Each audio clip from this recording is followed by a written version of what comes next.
जय जगन्नाथ दर्शक बंधु मसीहा 1944 उत्तर प्रदेश संध्या समय जड़े 23 वर्षीय युवक हाथ में मद बोतल धरी निशा चूर होई पहाड़िया जगार थिबा एक कुड़िया घर सामने छिड़ा होइथाय। आउ से कुड़िया घर को एक लय चाही रही थाए।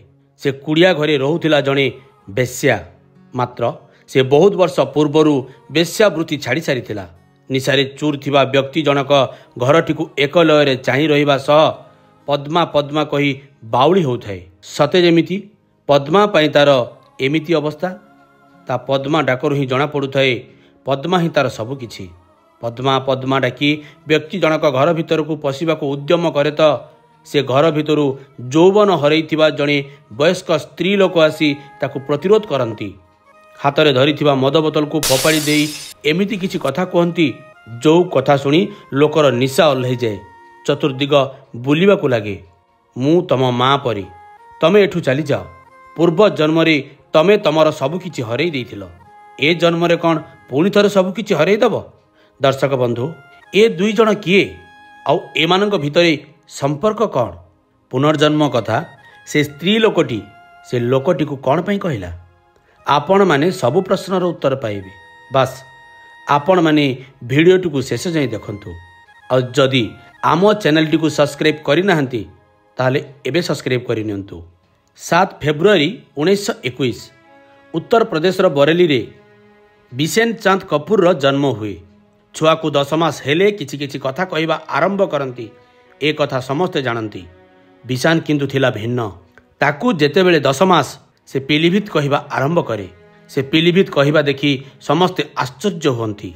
से 10 मासर होई पीलीभीत केमिति कहि पारुची तार उत्तर कहा पाखरे न थाए। जेतेबेले बिसेन को 4 वर्ष से ता बापांक सह एक बाहाघर को जाए। आउ बाहाघर फेरिबा बेले से माने ट्रेन रे फेरंती। ट्रेन रे फेरुथिबा समय रे ट्रेन आसी पीलीभीत नामक एक स्टेशन रे रुहे। पीलीभीत स्टेशन ना घोषणा हेबा मात्रे ही बिशान ट्रेन रु ओल्हेबाकू जिद्दी करे। ता बापा जेतेबेले ताकू अटकाइबाकू चेष्टा करती से कांदिबाकू लागे आउ कहिबाकू लागे मु एइठी रहुथिली, एइटा मो सहर, मते जीवाकू दियो। बिसेन कथा शुणी ता बापा किछि बुझी पारंतिनी। सतरे कौन बिसेन ता पूर्व जन्म कथा मने पके पारुथुला ना छोटो छुआर आबुल ताबुल कथा थिला? बिसेन को ता बापा बुहुलेई फुसलेई घर को तो नहीं आसिले, मात्र एमिति घटना बारंबार घटिबाकू लागिला। ठीक सही समय रे न्यूज पेपर रे एक आर्टिकल बाहरिला। आर्टिकल थिला कैकेयी नंदन साहे नामक जड़े वकीलंकर। से निज पुअर जन्म कथा मन पड़ा ओ तार पूर्व जन्मर प्रत्येकटी कथा को आर्टिकल रे प्रकाश कले। खाली जे पेपर रे छापी देइथिले ताहा नुह, ताको विश्वास मध्य करुथिले। तापरे बिसेन कथा सामना को आसिला। से बिसेन को जाई देखा कले। साहे बिसेन को गोटिए परे गोटिए प्रश्न पचारि डॉक्यूमेंट करने आरंभ कले। बिसेन तांकु कहे पूर्व जन्म रे ता ना लक्ष्मी नारायण थिला आउ से पीलीभीत रे रहुथला। सबु कथा सुनिबा परे वकील महोदय बिसेन को पीलीभीत नहीं कि आसंती प्रकृत सतर आविष्कार करने। से माने आसी प्रथमे बिसेन रो पूर्व जन्मर माँ अर्थात लक्ष्मी नारायण रो माँ को सह देखा करती। लक्ष्मी नारायण रो माँ बिसेन को एमिति किछि प्रश्न पचारती जार उत्तर केवल लक्ष्मी नारायण को ही जना थिला। मात्र बिसेन सबु प्रश्नर उत्तर चुटकी रे देई दिथिला। सते जेमिति से सबु प्रश्नर उत्तर केते जन्मरु जानी थिला। साहे ए सबु मध्य नोट कले आउ निज घर को फेरी आसिले। इन्वेस्टिगेशन सेठी पड़ी रहिला। बहु वर्ष परे पुनर्जन्म विशेषज्ञ यान स्टावेनसन पुणी थरे बिसेन केस को रिओपन कले और ता विषय अधिक तथ्य जोगाड़ करने को लगी पड़े। प्रथमे से जानिबा को चेष्टा कले बिसेन पाखरे एमिति किछि सोर्स थिला कि जहा द्वारा से लक्ष्मी नारायण विषय जानी पारुथुला। सबुठारु आश्चर्य कथा तांको सेमिति किछि भी तथ्य मिली नथिला। साहेंको डॉक्यूमेंट को आधार करी स्टावेनसन एई केस रे आगो को बढ़िबा आरंभ करंती। प्रथमे लक्ष्मी नारायणଙ୍କର संपूर्ण तथ्य जोगाड़ कले। तांको लेखा अनुଯାयी लक्ष्मी नारायण जने धनी लोक हर नारायण रो एकमात्र संतान थिला। आउ हर नारायण पेशारे जने चासी थिले। बापांको मृत्यु परे लक्ष्मी नारायण पाठपढ़ा ଅଧାରେ ରୁହେ ଆଉ ବାପାଙ୍କ ଗଚ୍ଛିତ ସମ୍ପତ୍ତିକୁ ଉଡ଼େଇବାକୁ ଲାଗେ। ଭଲ ଭଲ ଖାଇବା, ଭଲ ପିନ୍ଧିବା, ସୁନ୍ଦର ସୁନ୍ଦର ଝିଅଙ୍କ ପଛରେ ପଇସା ଖର୍ଚ୍ଚ କରିବା ଥିଲା ତାର ନିଶା। ସେଇଥିପାଇଁ ତ ସେ ବାହା ମଧ୍ୟ ହୋଇନଥିଲା। ମାତ୍ର ତାଙ୍କ ଗାଁର ଗୋଟେ ବେଶ୍ୟାକୁ ସେ ବହୁତ ଭଲ ପାଉଥିଲା। ଲକ୍ଷ୍ମୀ ନାରାୟଣ ପଦ୍ମା ନାମ୍ନୀ ଏହି ବେଶ୍ୟା ପାଇଁ ପୁରା ପାଗଳ ଥିଲା। ବେଶ୍ୟା ପ୍ରେମରେ ଏତେ ଅନ୍ଧ ଥିଲା ଯେ ଜଣେ ଲୋକକୁ ଦିନ ଦ୍ୱିପହରେ ମାରିଦେଇଥିଲା। କାରଣ ଲୋକଟି ପଦ୍ମା ଘରୁ ବାହାରୁଥିବାର ସେ ଦେଖିଦେଇଥିଲା। ଯେହେତୁ ପଦ୍ମା ବେଶ୍ୟା ଥିଲା, ଲୋକେ ତା ଘରକୁ ଯିବା ଆସିବା କରିବା ସ୍ୱାଭାବିକ ଥିଲା।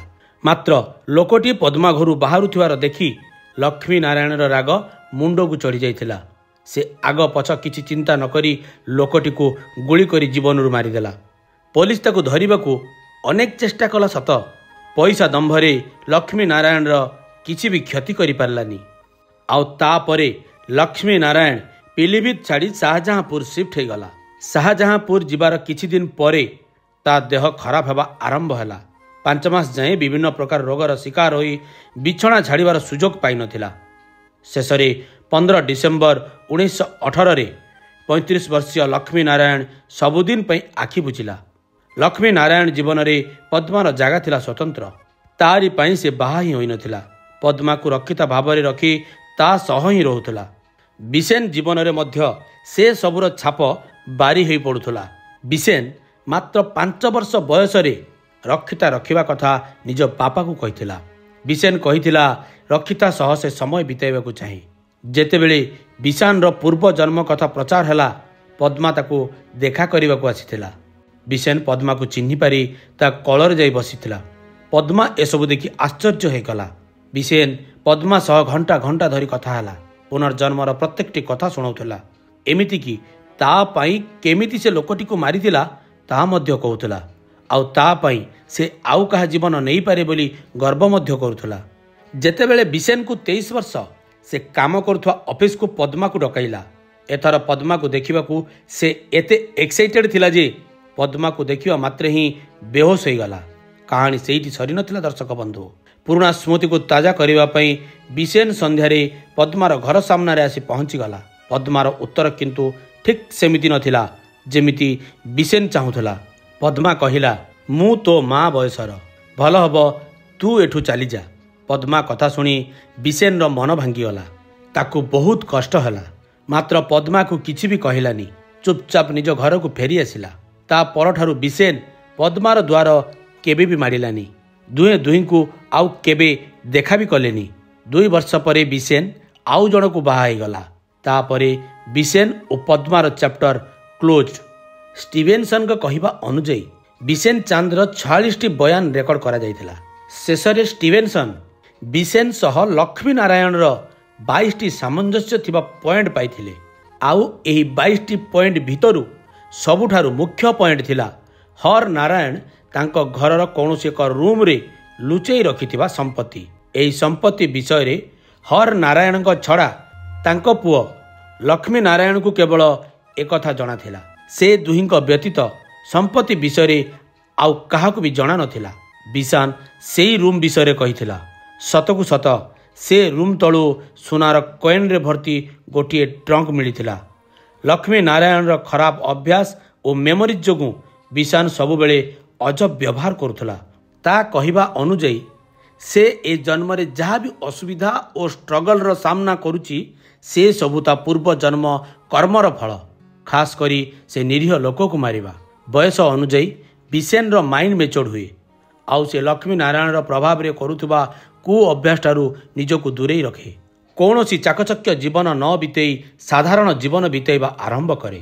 ଆଜିକା ଡେଟ୍ରେ ମଧ୍ୟ ପ୍ରାୟ ଜାଗାରେ ବିସେନ ଚାନ୍ଦ କପୁରର ଚର୍ଚ୍ଚା ହୁଏ। ପୁନର୍ଜନ୍ମ କାହାଣୀ ଖାଲି ଆମ ଲୋକମାନଙ୍କ ଭିତରେ ସୀମିତ ନୁହଁ, ପୁରାଣରେ ମଧ୍ୟ ବହୁ ଜାଗାରେ ବର୍ଣ୍ଣିତ ହୋଇଛି। ହୁଏତ କିଛି ଲୋକଙ୍କ ପାଇଁ ପୁନର୍ଜନ୍ମ କାହାଣୀ, ଆଉ କିଛି ଲୋକଙ୍କ ପାଇଁ ସତ। କିନ୍ତୁ ଏମିତି କିଛି ଘଟଣା ଅଛି ଯାହା ପୁନର୍ଜନ୍ମ ସତ ବୋଲି ପ୍ରମାଣ ଦିଏ। ଆପଣଙ୍କର ପୁନର୍ଜନ୍ମ ଉପରେ କ'ଣ ଧାରଣା କମେଣ୍ଟ ମାଧ୍ୟମରେ ନିଶ୍ଚୟ ଜଣାଇବେ। ଯଦି ଭିଡ଼ିଓଟି ଭଲ ଲାଗିଥାଏ, ଭିଡ଼ିଓଟିକୁ ଲାଇକ୍ କରିବା ସହ ଆମ ଚ୍ୟାନେଲଟିକୁ ସବସ୍କ୍ରାଇବ୍ କରନ୍ତୁ। ଯିବା ପୂର୍ବରୁ ସେଇ ଅନୁରୋଧ, ନିଜ ପାଇଁ ଗଛଟିଏ। ଚାଲନ୍ତୁ ଗୋଟିଏ ଗଛ ଲଗାଇବା ଆଉ ନିଜ ପରିବେଶକୁ ନିଜେ ସୁରକ୍ଷା ଦେବା। ରହିଲି। ଜୟ ଜଗନ୍ନାଥ।